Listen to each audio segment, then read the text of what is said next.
Good morning. My name is Joe Doherty. I'm the Director of Public Affairs for the Utah Department of Public Safety and the state's COVID-19 response. Welcome to our briefing for Monday, November 23rd, 2020. Today our speakers will include Governor Herbert, Dr. Angela Dunn, the state epidemiologist, Rich Saunders, the Interim Executive Director of the Department of Health, and Taylor Randall, Dean of the Eccles Business School at the University of Utah. Governor Herbert.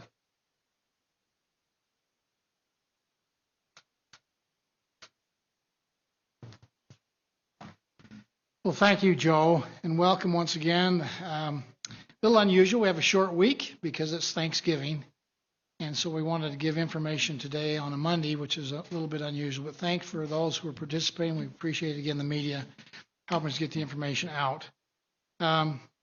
We still are in challenging times. I'm sure that's not a surprise to anybody as we see the case counts continue to we're kind of leveling off a little bit now, but still way too high. We'll have new numbers today, which will show us a little bit of hope as we go forward. But in spite of the challenge we face as Utahns and as Americans and literally around the world, as we have this Thanksgiving week, I hope we have opportunities to reflect upon all the things we should be thankful for, which there are many. It really is wanting to foster an attitude of gratitude for all of us because we have a lot to be thankful for this Thanksgiving time. And we hope that people will have the opportunity to celebrate Thanksgiving. But we want you to not only have a happy Thanksgiving, but a safe Thanksgiving. So we'll remind you all about the protocols, which you've heard many, many times before, but are no less important today than they were, a few months ago. As we have this opportunity to pause from our work and give thanks. Again, remember to have a safe practice as you gather. You increase the risk when you bring people into your home that are from outside of the four walls of your house. That's just a harsh reality of what the data shows us. So bringing people in from outside your walls is going to increase the risk of you having somebody that will share with you the COVID-19 virus. When you gather, if you're gathering together, you should wear a mask. Along with social distancing, the combination of both those things will help, again, minimize risk. And as you gather, the smaller numbers that you gather with, the safer you will be. Again, smaller is better as far as minimizing risk. I had a doctor call me and say, you need to emphasize more, Gary, about washing of your hands. That's a part of the protocol. We talk about hygiene, appropriate hygiene, but we need to wash our hands regularly. With hot water and soap. If you don't have hand sanitizer, that can be used as an augmentation of hand washing. But again, that's how we transmit the disease, the virus, around with our hands. And so wash your hands 20 seconds. We've talked about singing happy birthday to yourself twice, and that gives you the time to wash your hands. We also would encourage you, again, this Thanksgiving season, not to have potluck dinners. Not to have people bring, number one, from outside your household, but then to bring food. The food should be prepared by one person and dished out by one person too, and that person should be wearing masks when they prepare the food. So again, keep it short. The gathering together not only should be small in number, but it should be in short duration. I know this is contrary to Thanksgiving and football and all we have on television that day, but again, just if we want to minimize the risk, those are the protocols that you should follow. We hope we're going to be seeing the effects of this pause we've put in place. And I think there's indications that we, in fact, are starting to flatten out a bit. We have another week to go, really, to kind of test what we've done in modifying our system through our last health order. But we are asking people to stay the course one more week and see what we can do there.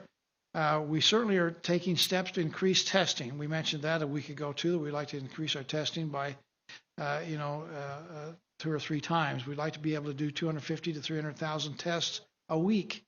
And we think that will allow us to find people and isolate them to help slow the spread, find out really who's got it and what we need to do, in fact, to isolate them and slow the spread. We have a particular emphasis on our younger people, our college-age students. And the casual gatherings they tend to be involved with, and so that's going to be a major emphasis. increased testing for those who are asymptomatic. Again, this is an evolution of learning. We started out not believing that people who were asymptomatic could spread the virus. We now know that they can and do. And so we're trying to get everybody tested, including those who have no symptoms, to find and isolate them. And we all know that I think for the first time in a long while, we see a little daylight at the end of the tunnel. The fact that we have now vaccines which are made available or going to be made available in the next couple of weeks that have 95% effectiveness when it comes to vaccinating us against COVID-19, that should give us hope as we see some daylight at the end of the tunnel as we're moving forward. So the next 2 or 3 weeks, I think we'll see our first opportunities here in the state of Utah to inoculate people, and we'll look forward to that opportunity. That will be kind of a crescendo, so as we get into the spring of next year, 2021, around, I think, probably around March, April, we'll see the vaccine being made available to all in the general population.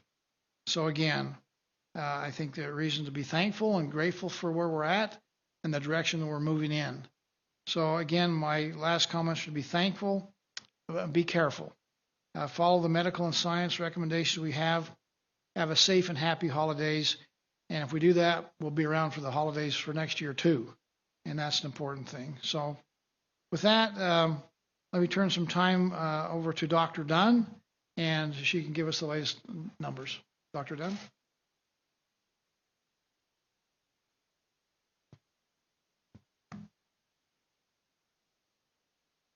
Good morning.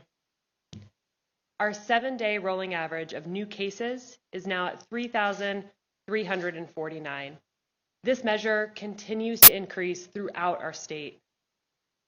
Our rolling day percent positivity is 23.6%.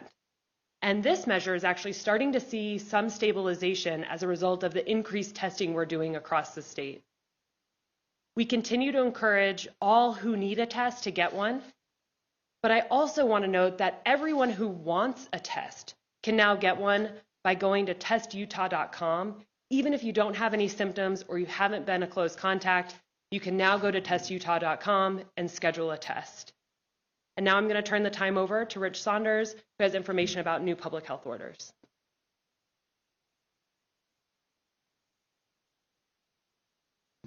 Thank you, Dr. Dunn, Governor Herbert. It's good to be with you today. As the governor mentioned earlier, the executive order and the public health order that has been in place and will be in place until midnight tonight will come to an end, expiring. And when those do come to an end, we'll have a new public health order that will take the place and return us back to the transmission index that was in place before this 2-week pause occurred. As a reminder, each week the counties are placed in a high or moderate or low transmission level based on the specific data about the spread of the COVID-19 virus in their communities. We consider, again, a 14-day case rate, a 7-day positivity rate in each county, and then a 7-day statewide ICU utilization to determine what level a county is placed in. And at midnight tonight, when the transmission index is re-implemented, 26 of the 29 counties in Utah will be placed in the high transmission category. 3 counties, Daggett, Paiute, and Rich, will be in the low transmission category. The system, the transmission index system, should be familiar with most, but there's some changes that and some nuances that I will discuss with you now, in addition to just reminding each of us of some of the main areas that need to be paid attention to in the transmission index. First of all, as the governor mentioned, masks continue to be required in all counties across the state, regardless of the transmission level. Masks are to be worn in public indoor settings and outdoors when physical distancing is not feasible. Social gatherings, again, as the governor stated last week and again today, we're trying not to prescribe how many people should be in your individual home. We want to leave that to your discretion. So we've removed the limit on the number of people who can attend a private social gathering on your own private property. But we still want to promote the best practices as the governor has done. So as for social gatherings, we still recommend gathering only with those of your same household. That is the safest way. But if you do gather with other households outside of your own, we recommend keeping the numbers small. And practice physical distancing wherever you can and wearing masks, even though you're among family and friends. The exception to this is, of course, when you're with members of your own household. We also suggest, for example, that you kind of think through the numbers of people that would attend social gatherings. For example, in high transmission areas, you might consider 10 as a number, 10 or fewer. And in low transmission areas, we might consider 50 or fewer. The key there is to just remember that smaller numbers are safer events. Just a reminder that in restaurants and bars, in high transmission counties, 6 feet distancing is required between parties, and masks are to be worn at all times unless eating or drinking, and alcohol sales must stop also at 10 p.m. Public gatherings, these are the larger gatherings that have an event host, like theaters and sporting events, weddings, entertainment venues. Remember that masks are required to be worn, and 6-foot physical distancing between household groups is required at all times, including the egress and ingress on those venues. High transmission counties, this is what I've just shared is pertaining to high transmission counties. Performers and athletes are exempt to this while they're actively performing at these events, and exceptions to physical distancing requirements at these venues may be granted by county executives. And across all transmission levels, the following measures are being implemented. So a lot of you have been asking about extracurricular activities that were put on hold for the last 2 weeks. The state continues to believe that learning in person is the best option for Utah students, and we want to do everything we can to try to preserve this. Now, focusing on extracurricular activities, beginning next Monday, a week from today, all participants in high school extracurricular activities, including the coaches, trainers, and staff, will be required to be tested every other week. And anyone who receives a positive test result will not be allowed to participate in the high school extracurricular activity until they've completed their isolation period. With club sports, and this continues to be a significant concern to us, although we love club sports and we love for them to take place, what we're asking, and we are placing under public health order, is that participants in club sports, recreation leagues, dance studios, gymnastics gyms, volleyball gyms, and all of these types of venues and activities, we are requiring that symptoms be checked and exposure is checked, or in other words, asking each participant whether or not they've been in an exposure situation within the past 2 weeks. So this symptom and exposure checking is to take place before each in-person activity, including practices. Businesses will now be allowed to have a little different quarantine protocol. And finally, similar to the K-12 protocols that we've implemented in the recent weeks, we're offering businesses an opportunity to have quarantined employees return to the workplace earlier than previously required. If an employee was exposed in the workplace, for example, that employee can be tested on day 7 or later of the quarantine, and a negative test will clear that employee to return to work. We're grateful for the team, including Dr. Joe Miner, Angela Dunn, and other epidemiologists that have worked through this to be able to put this in place. This is at the discretion of the business owner, however. So as you can see, we continue to adapt our response and trying to implement changes as we see the changes in data and other information. They're sensible.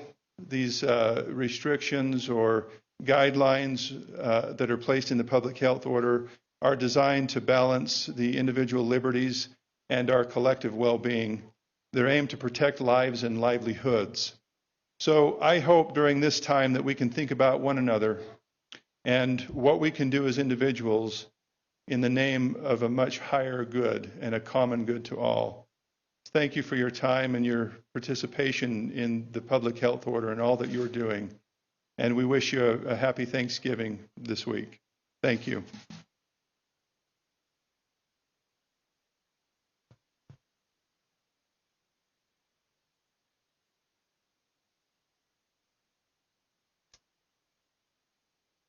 Well, good morning, everyone. As we see a surge of COVID cases across the nation, people continue to be worried about the state of our economy, and particularly the strength of the economy of the state of Utah. We're fortunate our economy continues to outperform much of the nation. However, over 67,000 Utahns remain out of work. Our economy on a year-on-year basis still exhibits some contraction. And finally, our CARES Act stimulus funds are nearly all spent. So even in one of the best performing economies in the nation, I think we should view our economic health as relatively fragile. We really got to focus on continued vigilance on the health side, but we've also got to continue to focus on protecting our businesses and our economy. Today, however, we come to you with some good news to share. We've always known for months that wearing masks is quite helpful to the health of our community. Today, we also can report on some findings that suggest that mask wearing is also good for our economy. Now, that's a pretty big deal because we've got to find a way to bridge the health of our economy between now and when vaccines are widely distributed. Said another way, mask wearing creates a triple play. It reduces COVID spread in our communities, but it also increases consumer mobility in stores and restaurants and also increases consumer spending. Well, how do we know this? Some researchers at the Mariner S. Eccles Institute of Economics and Quantitative Analysis at the David Eccles School of Business have analyzed all 3,142 U.S. counties and the mask orders that were put in place in those counties. Their findings are as follows. First, COVID-19 cases decrease after these mask orders are put in place. Second, the combination of low case counts and mask requirements actually increase consumer activity in the economy, and we see that in two measures. First, we see that consumer mobility increases as they visit more stores, and second, we also see that spending increases in these counties. The final and very important policy finding to note is that state mask mandates are the key to this, whereas county mandates do not have near as much effect. So what are the recommendations then, and what does it mean for state policymakers? First, we now have some significant evidence that health and economics go hand in hand. At the core of this relationship is mask wearing and consumer confidence. There appears to be an increased ability for consumers to engage in our economy if they feel safe and they are wearing masks.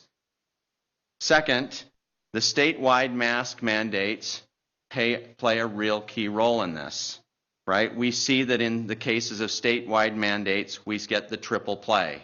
We see reducing COVID cases, increased mobility, and also increased consumer spending.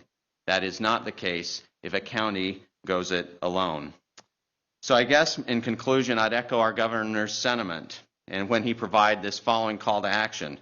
Mask up, Utah, both to protect our health and our businesses and our jobs. At 1:30 today, a faculty member from the Eccles School of Business, Nathan Siegert, and one of the lead researchers on this study will be available to explain his findings in greater depth. Thank you.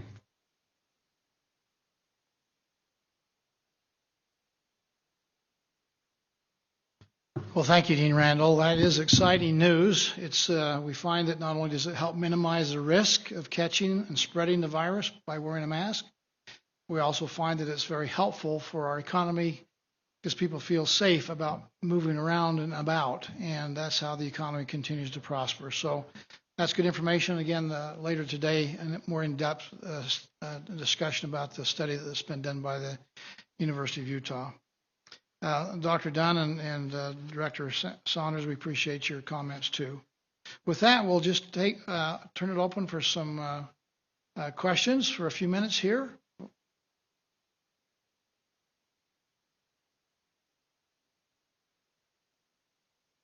Hi, Governor. It's Ben Winslow with Fox 13. I wanted to ask if you have plans for our hospitals continue to almost exceed capacity, and what's your plans if cases continue to climb?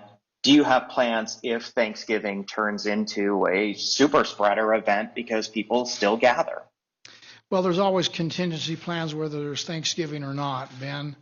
The hospitals already have put into place what they need to do for critical care and the ability to kind of triage so that those who have the most serious ailments go to the top of the line and others would be, in fact, go to the end of the line. I don't like the prospects of that happening, but clearly, as you've pointed out, we're kind of at the full occupancy rate when it comes to ICU beds. We have other beds which are not ICU beds which are available, and that people will get care. They just won't have as good of care. And so that behooves all of us then to take this seriously and to do our part.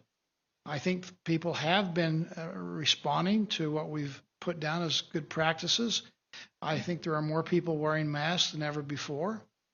I think people are more conscious of social distancing and good hygiene, and I hope that continues. And we all really need to stay the course and not, relax here because we are at a critical stage.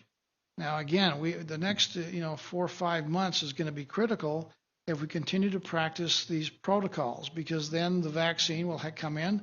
It'll overlap as far as receiving the vaccine, but we can't say, we got the vaccine, now we can quit doing these other things. It's going to take us probably till the summer of next year, I believe, based on the expert opinions of the medical advice that we're receiving here in Utah and really from the CDC and others. We need to continue to practice protocols, and then hopefully we'll turn 2021 into a recovery year by this coming summer. I really think that's possible. But again, we all need to still do our part and not relax. Next question.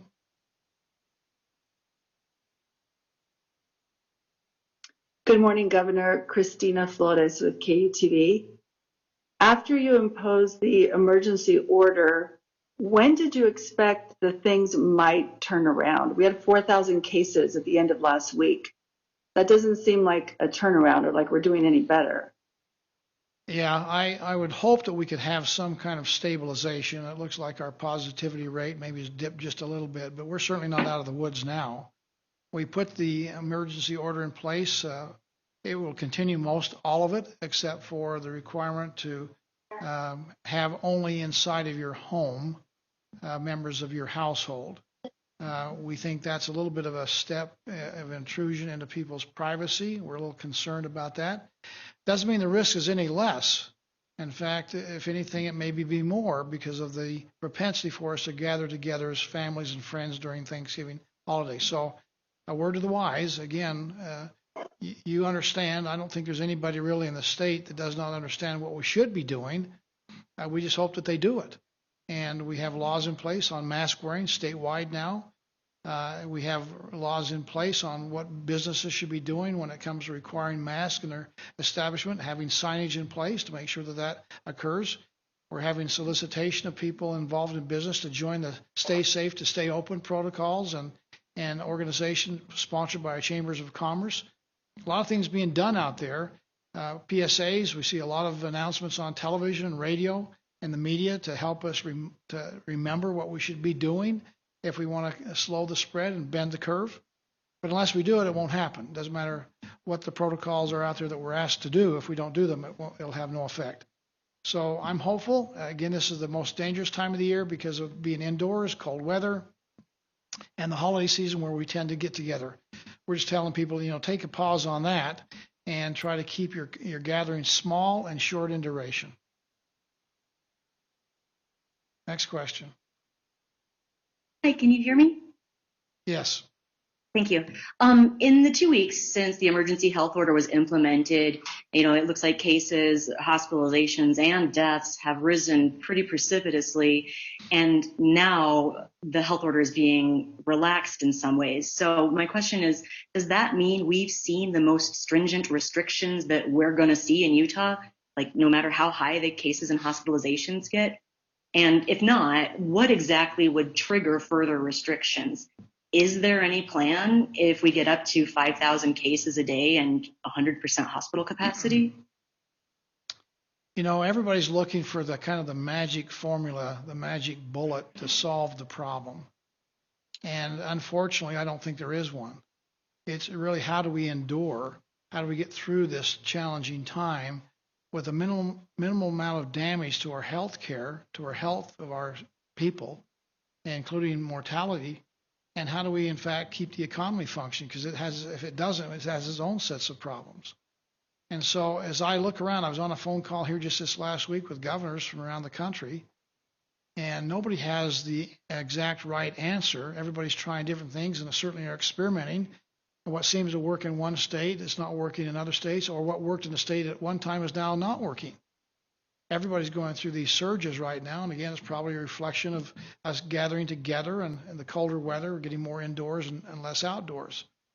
But as I look at those who've tried it in different ways, I'll just use two extremes. New York tried to close everything down. Their economy is still suffering from that effort, and in New York, it's pretty barren compared to the bustle and hustle that they've had before. But their mortality rate is about 174 deaths per 100,000 people, one of the highest in the nation. But they closed everything down, and their economy is still suffering. You could go to South Dakota, and again, I'm not picking on these states because we all have got ups and downs in all the respective 50 states and 5 territories, as well as looking around the world. But in South Dakota, they took the other point of view, which is we're going to leave everything open. We're not going to close anything down. We're not going to make any restrictions on anybody, and just have a laissez-faire approach to this. Well, they now have the 3rd highest death rate, mortality rate in the world. Their infection and case rates are going through the roof. And so that didn't seem to be working very well either. Hawaii, which is an island, they've tried just excluding people from coming to visit them. If you fly into Hawaii, you'll be quarantined for 14 days. Well, that's pretty well shut down their economy too. There's about 0 there, but they have low case numbers. So we've tried to, from the very beginning, find that balance point where we have optimal benefit of protecting people's health and also having the economy continue to prosper. And our death rate compared to, say, New York at 174, ours is about 20 per 100,000, so considerably less, about 8 times less. You compare it with other states. If we had the same rates as they have in South Dakota, which is the open system, we'd, instead of having 760 deaths, we'd end up having probably about 2,500 deaths today if we follow that same infection and mortality rate that they have in South Dakota. So our unemployment rate right now is about 4.1%. We have actually more people now engaged in the workforce now than we had pre-pandemic, with people actually engaged and looking. There are jobs available. We know that there are people who are suffering and hurting, and on both sides of the equation, economically and healthcare wise. We're trying to find a way to all of us come together to get that optimal benefit. And although we're not perfect, I think we've done a pretty good job, all things considered, compared to other states. So again, help is on the way with a vaccine. Let's continue to follow the protocols of social distancing, which is the best thing you can do. Be away from people who potentially have the virus. Wear a mask. We see the benefits of minimizing risk. It doesn't mean it's risk-free. People sometimes get that mixed up. It just minimizes the risk of you catching or spreading the virus. So mask up, and then have social distancing, and then wash your hands. Have appropriate protocol. And by the way, common sense, if you're sick, don't go to work. Don't take the chance. And we're trying to emphasize now increased testing. So again, I think we're in a good place. Can other things happen down the road? Sure. We'd have to analyze it. We meet together with our brain trust, as it were, of about 200 people involved in healthcare and medicine and science and data and analysis and the economy to find out with our unified command what should we be doing policy-wise. Every day, that's a discussion. So I don't know what's going to happen. I hope that we all just do the things we know we should be doing, and we won't have to worry about it being any worse, and hopefully it'll start getting better. But is there a plan for, modeling out or just anticipating, projecting, if it does get worse, which it seems very, very likely it will given the increasing case rates that we're seeing even today, is there no trigger for, say, shutting down restaurants?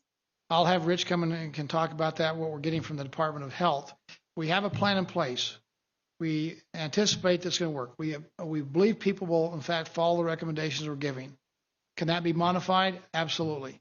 I guess, what is that belief based on? Because it seems like these recommendations haven't been followed for the past, 7 months or whatever. Well, the fact of the matter, we're not as bad as some places in the country, and we are, in fact, better than most. That gives us at least some optimism. But again, we're in the middle of a pandemic. I understand it. We all get it. It's a virus that's invisible. It's, we don't know if we are carrying it. We now find that the latest medicine tells us if you're asymptomatic, you can still spread it to other people. So it's a tough challenge. There's no question about it. And we're battling just like every other state. And I think we're doing better than most every other state. So doesn't mean we're where we want to be, but there's no reason to give up hope. Rich, you got anything you want to say? No, we're good. Next question. Hi, this question is for Dr. Dunn. This is Haley Hendricks with ABC4.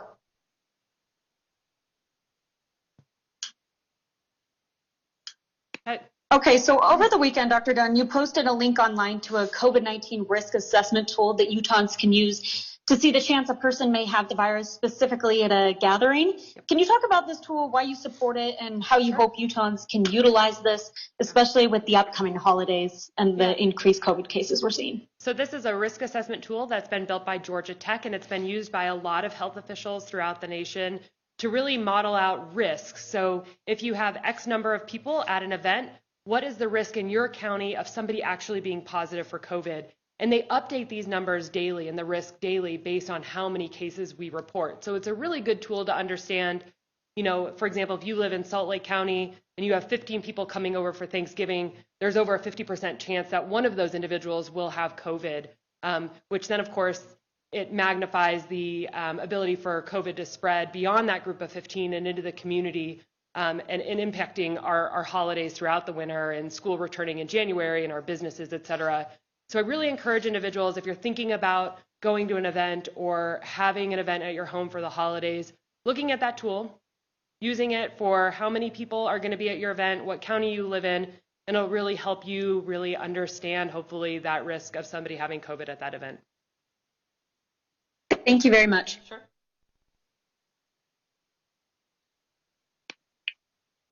My question's also for Dr. Dunn as well. Good morning, Dr. Dunn. First of all, with the case, with the hospitalizations the way that they are right now, what is this holiday going to look like in our hospitals? And also for you, what kind of adjustments have you made to your typical holiday plans for this Thanksgiving? Sure. So our hospitalizations that are going to happen over the next couple of weeks are a result of our cases that have happened in the past week. So we know that our hospitalizations are only going to increase throughout this holiday season. What we're trying to do is make sure that people understand this risk and change and alter their Thanksgiving holiday plans accordingly so that we don't continuously have this surge of our hospitals needing to alter the way they care for patients with both COVID and non-COVID. It is so essential that we take this opportunity in the last several months before a vaccine becomes available to not continuously increase the burden on our healthcare capacity.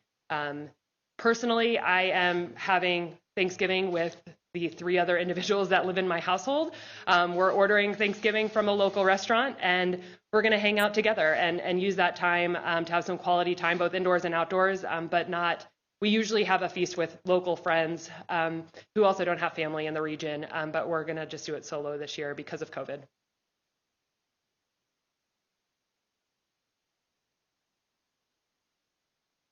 Hi, it's Ashley Imley with the Deseret News. So kind of going back to what we've been talking about, the Utah hospital leaders have asked people not to gather for Thanksgiving with those outside of their household. Why lift the gathering restriction now? And can hospitals sustain an influx of cases while they're already overwhelmed?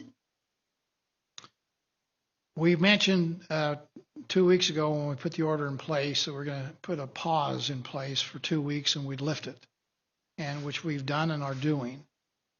We think it's a bit of a stretch to say to people of Utah and our citizens, we're going to tell you what you can do within the walls of your own home. That's a challenge for government overreach. And we certainly know that there's many people out there that think that is an overreach, and so we're concerned and sensitive about that issue. Doesn't mean the risk has been any less over the last 2 weeks, and we're asking people to voluntarily comply with good protocol.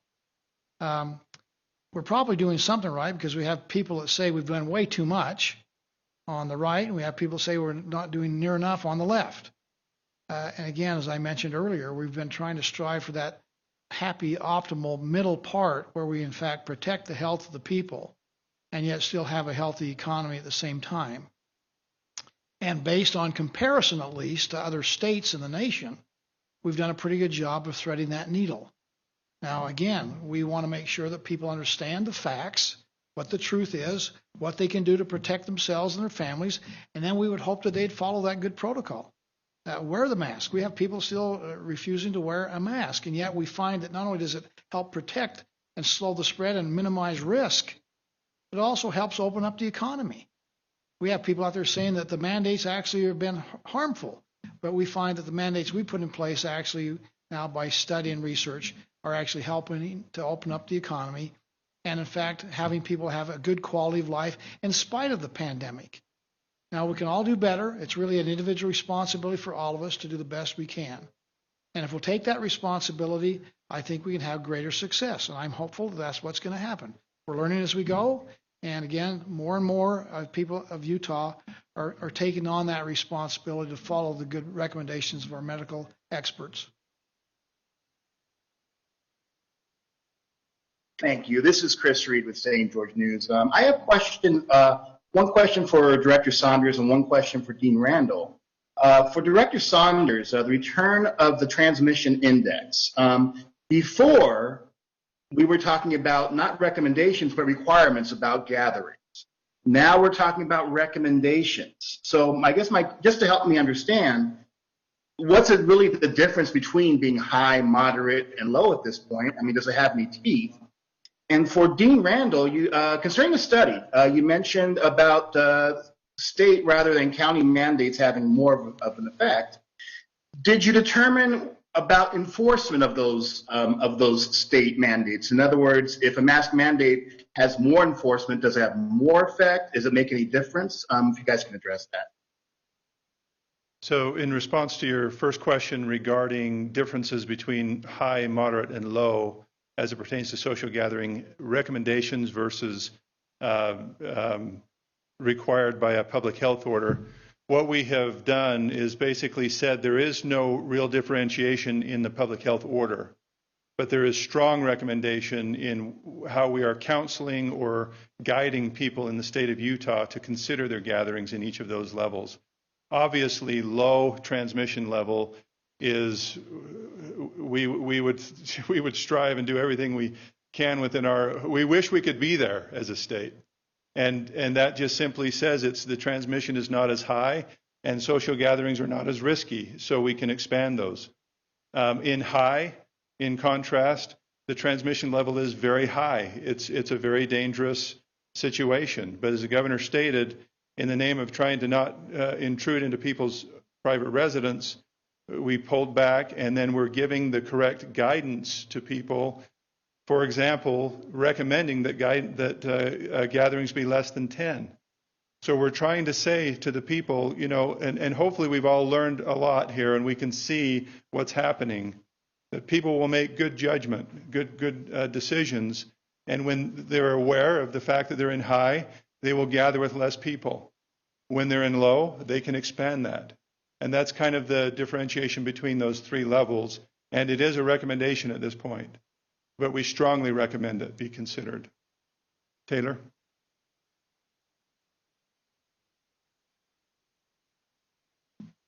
Just to repeat the question to make sure I've got it right, you wanted to know whether or not there was a distinguishing between enforcement in those counties that had mandates.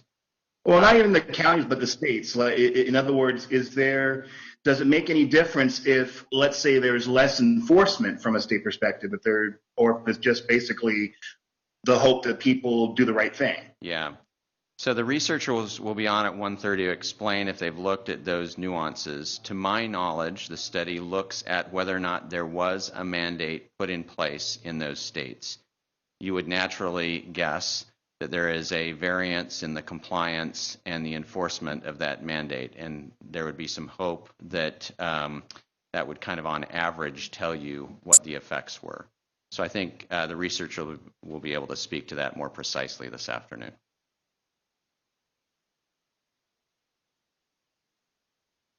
And just as a reminder, we do have a statewide mask mandate in place in all 29 counties.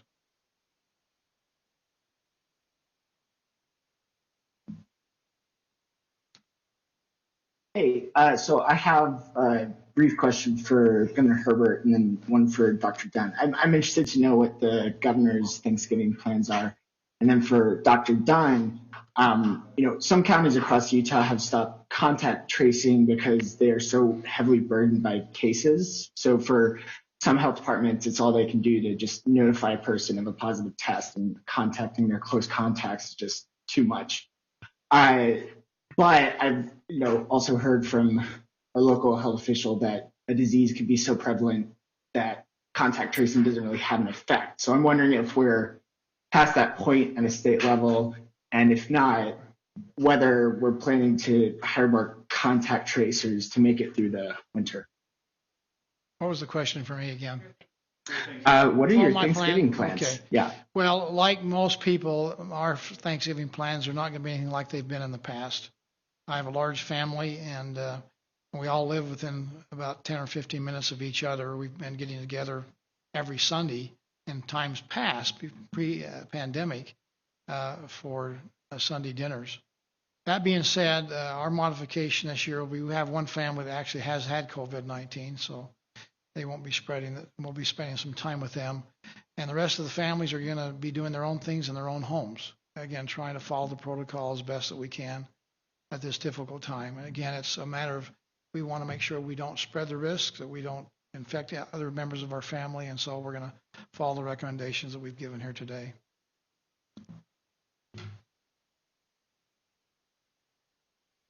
So with regards to contact tracing, when we have thousands of cases every day with more people being out and about, each individual case is having more and more contacts and makes it very difficult to follow up in a timely manner for our local health departments and also our state health department.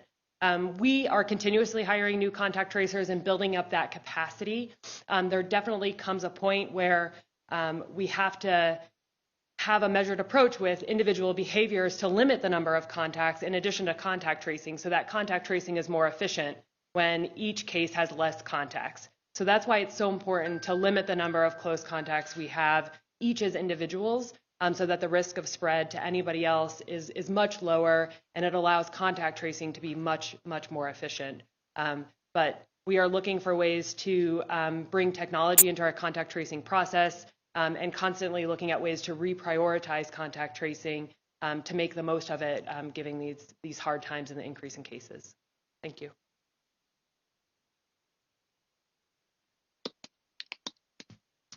With that, we'll conclude our press conference. Let me just maybe mention a couple things in closing. As we have this Thanksgiving holiday time, it's easy for us to be glum, and again, there's reasons to be glum. It's a tough time for us all. But I do think back in terms of that first Thanksgiving when the Pilgrims came and the Mayflower landed at Plymouth Rock. And I happen to have a grandfather. His name was John Howland, who was on that ship. And 102 members, of which 45 of them died that first winter. They were in a bad place with the land. They had malaria, and they got sick. It was a challenging time. 45 of the 102 died. My grandfather survived, actually married another member, Elizabeth Tilley, that was on the ship too, that became husband and wife, and is part of my progenitors that I have great love and appreciation for their sacrifice, what they did, and I'm thankful for them. The next year, started their recovery, and as you all know, the first Thanksgiving, we had 90 members of the local Native American tribe there that shared that first Thanksgiving with them, helped the Pilgrims get through that tough time, and started this kind of annual event of when we get together at harvest time and celebrate the bounties that life has given to us and the ability to work together, really, as exemplified by that first Thanksgiving. I see some similarities for us today as we are going through some troubled times. We've had really challenged with this epidemic, this pandemic that's gone around the world, and still wondering, what the solution is as we look for answers. I think we're finding some of them. We're, I think, learning as we go, but still we're in the depths of this challenging time, even though we see a little daylight at the end of the tunnel. I would hope that all of us take the opportunity to be thankful for the many blessings we do have for being members of this great country as Americans, and I think the greatest state in America here in Utah, where we have a lot of good people. I know I'm thankful for the doctors and the healthcare specialists who are spending extra time, overtime, and trying to help us find a way to heal people, to protect their health and help people recover. I'm grateful for people that are wearing masks. I hope all of us will kind of understand the importance of what we can do to contribute to the slowing the spread and minimizing risk by wearing the mask. I'm grateful for those who are doing that, finding a way to contribute to the solution, not being just a critic on the sidelines, being part of the problem. I appreciate the researchers and the scientists out there trying to find a way, and we now have a vaccine. A couple of them, maybe more on the way. We ought to be thankful for that. I appreciate the business people who are struggling out there and are trying to find a way to survive, and some even thrive during this challenging time. And the results of their efforts are we have this low unemployment rate, one of the lowest in the nation, fourth or fifth lowest in the nation at 4.1% unemployment rate. Many are still in double digits. So the fact that our business people are finding ways to innovate, ways to adapt, and find better ways for success through this is something we should all be thankful for. They're being creative and innovative and finding ways to survive.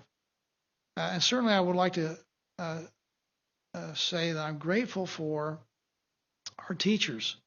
Teachers have a tough time in the classroom trying to find ways to protect their health and those of their students, but also provide an opportunity for them to learn. They are the rising generations. They're going to take over here in just a few years, and our teachers are really working very hard to make sure that the protocols are followed in school, that our students are learning, that they're progressing. And not only our teachers, but our district supervisors, our superintendents, our principals, our school boards, again, trying to help implement testing protocols in our schools. And I've been so impressed with people stepping up with a can-do attitude. And that's all of us. We need to have we can do this, and we will do this. That's something we ought to be thankful for. That's part of our heritage here in Utah, that can-do spirit of our pioneer ancestry, the can-do spirit of those who arrived at Plymouth Rock and the Mayflower. The heritage we have as Americans is one of can-do. We'll find a way, and we'll do it with a spirit of cooperation and collaboration. I hope all of us take a little extra time to thank the good Lord and nature for the successes that we've had here in Utah, and we'll continue to have them if we continue to work together. So thank you. God bless. Have a happy and safe Thanksgiving.